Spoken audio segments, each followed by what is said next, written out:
आपकी हर परेशानी का हल इस्लामी क्लिक, मुकम्मल इस्लामी चैनल। नहमदुहु व नसल्ली अला रसूलिहिल करीम, अम्मा बाद फ़ाऊज़ु बिल्लाहि मिनश शैतानिर रजीम, बिस्मिल्लाहिर। अगर आप बे औलाद हैं, औलाद की ख्वाहिश रखते हैं, साहिब औलाद होना चाहते हैं, अगर आपके रिज़्क़ में तंगी है, आप अपने रिज़्क़ में, अपने कारोबार में बरकत चाहते हैं, आप ये चाहते हैं कि आपको दौलत हासिल हो जाए, आप मालदार हो जाएं, अगर आप अभी तक बेघर हैं, किराए के मकान में रहते हैं और ये चाहते हैं कि मुझे नया घर मिल जाए या गाड़ी मिल जाए, या आप बेपनाह कर्ज के अंदर दबे हुए हैं और बारे कर्ज से खलासी चाहते हैं, आपकी ये ख्वाहिश है कि आप पर जो कर्जा है वो अदा हो जाए, तो यकीन जाने आज का वजीफा आपके लिए बहुत खास है। कर्ज चाहे लाखों या करोड़ों में ही क्यों ना हो, और आरज़ू और तमन्ना चाहे कैसी ही क्यों ना हो, अल्लाह तबारक व तआला की ज़ात वाला पर कामिल यकीन और भरोसा रखकर अगर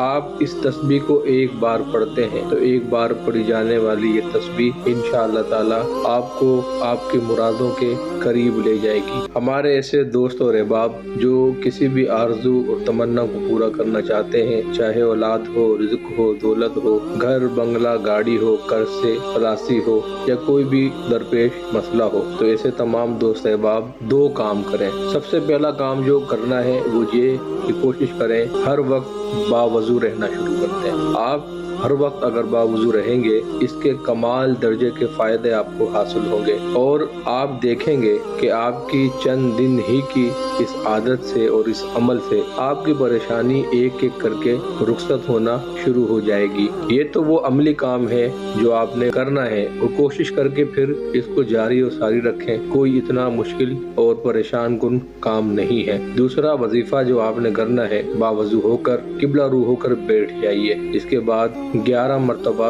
दुरूद पाक पढ़िए। वैसे तो जो दुरूद पाक आप पढ़ना चाहें पढ़ सकते हैं, मगर वो दुरूद पाक जिसको दुरूद इब्राहिमी कहा जाता है और जो नमाज के अंदर पढ़ा जाता है, निहायत ही मोहब्बत के साथ आंखों को बंद करके पूरे इन्हिमाक के साथ हुजूर अलैहिस्सलातु वस्सलाम की ज़ात अक़दस पर 11 मरतबा दुरूद पाक का नजराना पेश कीजिए। इसके बाद एक तस्बीह हामीम ला युनसरून, ये एक तस्बीह आपने इस वजीफे की पढ़नी है। फिर इसके बाद दोबारा 11 मरतबा दुरूद पाक आपने पढ़ना है। इस वजीफे को पढ़ते वक्त जो भी आपका मकसद हो, जो भी आपका मुद्दा हो, जो भी वजीफा पढ़ने की वजह हो, उसको अपने जहन में तसव्वुर में रखें। इस वजीफे को पढ़ने से पहले आपने 2 रकत नमाज नफिल अदा करनी है।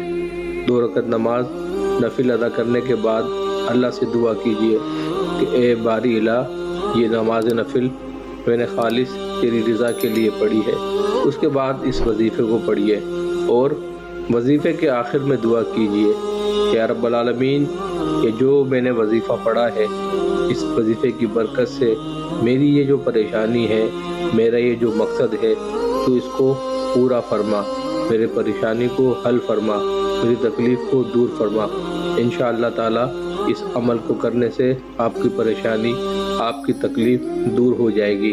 बेहतर है कि आप तवातर के साथ मतवातर कम से कम 7 दिन तक इस अमल को जारी रखें, और अगर चाहें तो जब तक आपका गोहरे नायाब आपको हासिल ना हो जाए, इस अमल को करते रहें। इंशाअल्लाह ताला जल्द ही कामयाबी आपके कदम चूम लेगी।